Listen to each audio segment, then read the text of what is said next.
Got some really uncomfortable news for y'all. Something you probably don't want to hear, but it's going to all tie together in the end. It's not really scripted, but I did have it on my mind this morning. But it's how owning dogs can be very dangerous for someone. What do I mean by that, you say? I'm going to give you an example before I elaborate. My mother had a few little yapper dogs, and oftentimes stuff that would come out of her mouth was, all I need is me and my dogs. They're the only ones that love me, the only ones that no holds barred love unconditionally and all that. And there may be some validity behind that, but that removes the challenge.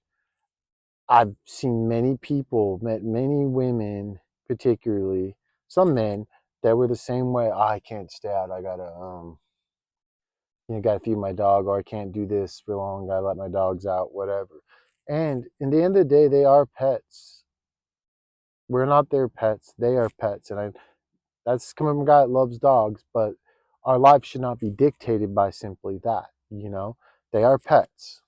And we still have lives. We still have goals, aspirations that need to be met. And we can't put them on hold for our dogs.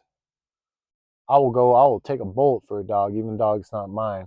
So don't get me wrong on this, but what I'm saying is the goal at hand, the prize at hand, is what we're striving for individually. And so that being said, I think that people that have dogs, they use that. I see it, I read it, is, oh, all I need is me and my dogs. And it's kind of a cheap way out, meaning, okay, so yeah, you're coming home to something stationary, something is going to be the same way, unless God forbid it gets sick or something. But there's no challenges there except maybe clean up some poo or something. But it's an easy way out. Instead of having to sustain friendships, build friendships, relationships, whatever, we just got our dogs.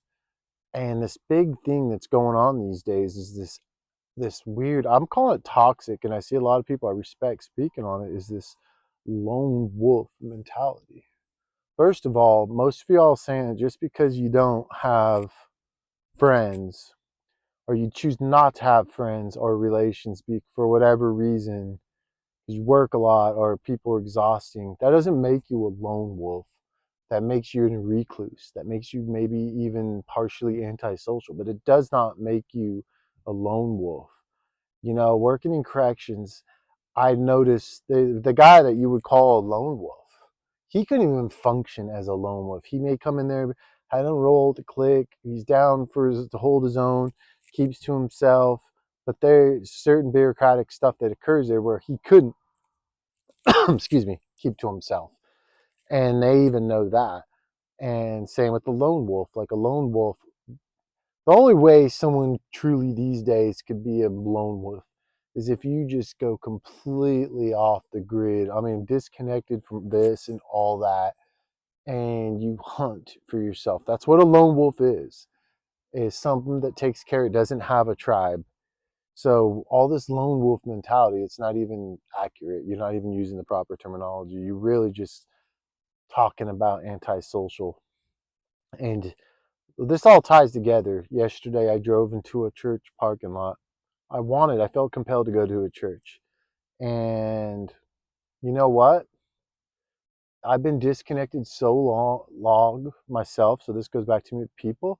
Yeah, I go to work and I get whatever little bit of talk or whatever vicariously through those coworkers, and then go home recluse to myself. And that's not good. I couldn't even, like, I felt some weird shame or something, like nervousness, and so I did not end up going in. I think there was something spiritual going on there, but that's the other side of it.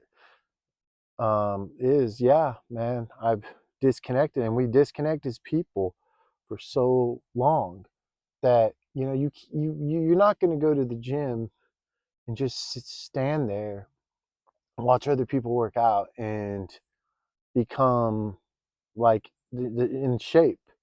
That's the same thing as like going home, saying you're alone, but all you're doing is watching Netflix, doom scrolling, eating, whatever you're doing, it's not it's not productive like you think it is. It's just escapism, and there's nothing wrong with that once in a while, with a healthy amount of productivity. But that's a treat, and we've treating things in life, and like guys, this goes back to me. We're treating things in life that are meant to be a treat as normal, as a part of our routine, and that's not a good thing either. So we need to. This is why our world is so polarized. It's not polarized like just dualist good evil. There's so much layers to it, and this whole social media, this all this stuff has made us think we're all lone wolves and we're better off, and we're not. That's why we're having such civil disobedience, political adversities, everything that's going on in the world, not just the United States. The United States is the beacon, everyone sees it, but it's happening everywhere. What I understand is because of this, because our age group, we were told, it was so emphasized to us, oh, we're unique and we're individuals, and there is validity behind that, but your unique individual quality has to tie into helping other people out, or what good is it, what what good is it? What good is it if you're a really good guitar player, but you just play for yourself and that's it? And that's amazing, and there is people like that. But at the same time, I think like surely you're not the only audience you want to have. Yes, it's gratifying to you, and that's good that you're in that mindset of you're the person you want to prove, that you want to prove of yourself, and that's good. But you know what? That gift, something that you worked on, that you mastered, it should be shared with the world. We all have common interests. You find a liberal, you find a conservative, and I promise you, put them in the room, they're going to have a common interest. You find a racist black man and a racist white man, and you lock them in a room together, I promise you they'll find commonality. If of course, you take away their means of destroying each other. But this is how I think. This is what I think. This is the only way that the world is going to get better, is we stop this lone wolf. Because if not, then what's going to happen? We're already excuse me, we're already, it's like you see those futuristic movies in the 90s where people wore they're in that symbiotic world and stuff. That's already here. It's just, and they actually do have those glasses, but we're doing it in video games. We're doing it watching videos. We're doing it watching Netflix, just doom scrolling. We're there. It's conditioned us to be antisocial, not lone wolves. You can polish a turd, but it's still a piece of, and people need to stop that. I watch these videos to see, is someone going to come at here from a fresh angle? And they really don't. They really don't. It's always kind of the same thing, just iterated differently. And that's my whole point to this, is we need to find a tribe.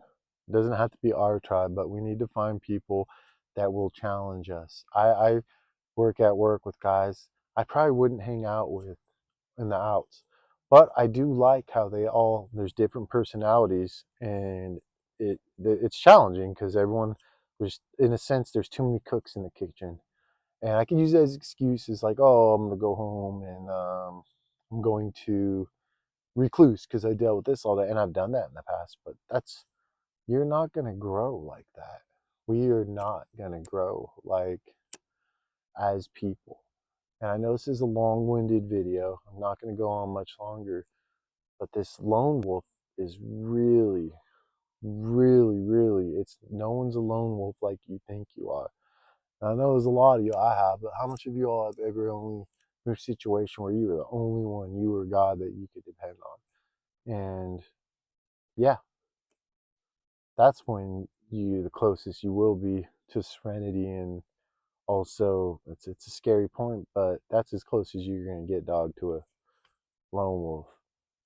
Stop feeding into this. It appears to be masked in a good way. It's like a little stupid horoscope thing where it appears, oh, that relates to me, but it really doesn't. Is yeah, no, you're not a lone wolf. I'm gonna say it again. You're a recluse and you're being pseudo antisocial so that you can justify not challenging yourself, going home to your dogs because they're the only family you got, going home to whatever you're doing. It could even be a book that seems productive, just whatever you're escaping from. And I get it. There has to be times of reclusion, times of solidarity, but that's not what I'm talking about. And I don't think that a lot of people are understanding what they think they are. And it's a word salad. Is you just come on, y'all, find a community. I'm gonna document it here. I wanna grow. I don't want to be, antisocial recluse. I want to actually have some physical, tangible friends, not friends that are 13 foot. Well, no, I have friends that are like 29 to 3,100 miles from where I am. And so I could say, oh, I have friends, but that doesn't count. I've used that as an excuse. It's like, yeah, but I don't get to see them. And the same thing why I didn't enter that sanctuary yesterday. And so stop with this. You're not lone wolves. You're tired. You're fed up. You're exhausted. You're disoriented, even. But you're not lone wolves. You wouldn't want to do this. Most of y'all couldn't do this alone, and I promise you that. I'm not being mean, but most of y'all you couldn't. So just be honest with what it is you enjoy you enjoy escapism, as we all do. And people are exhausting and it's easier to, of course, just go home to your dogs. Path of least resistance. Go home to your TV shows, Just something to think about, y'all.